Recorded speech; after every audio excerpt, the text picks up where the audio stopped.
Alright, it's Danny, another simple short video. More on the ankles, more on the feet. Feel free to join in. You can watch armchair fitness, armchair movement, get the concept, get the idea and practice later. But I invite you to stand. Feel free to stand here. Rather than the side weight shift, this is a forward and back weight shift.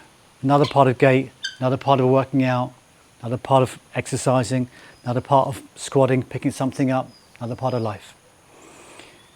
Do a few, change over. So it's a forward to back weight shift. Keeping relaxed vision, keeping your posture up. Can you stay on the lead leg?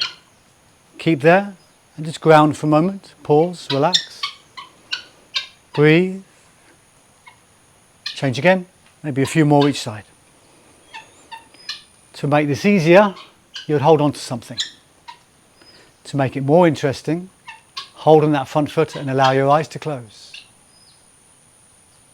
That changes things. A couple of seconds, maybe 5 or 10 seconds, maybe pretty wobbly and you've got to get ready to grab hold of something. Give the other side a go. First off, just a weight shift.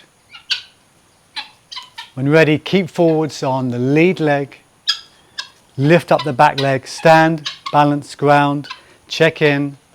Can you close your eyes?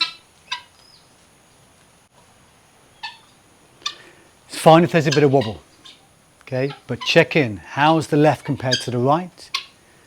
What wobbles? The ankle, the knee, the hip. Your lower back feels loose, SI joints.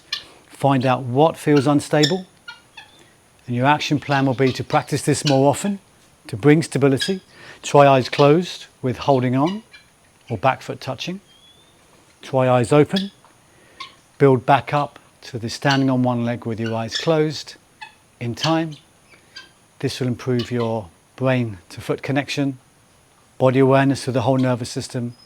And when you're ready to do some weight or stretch the bands or whatever, you've got that natural movement in place. Basic weight shift forward to back. And of course, that's part of your gait, your stride. All right, cheers. Thanks for watching.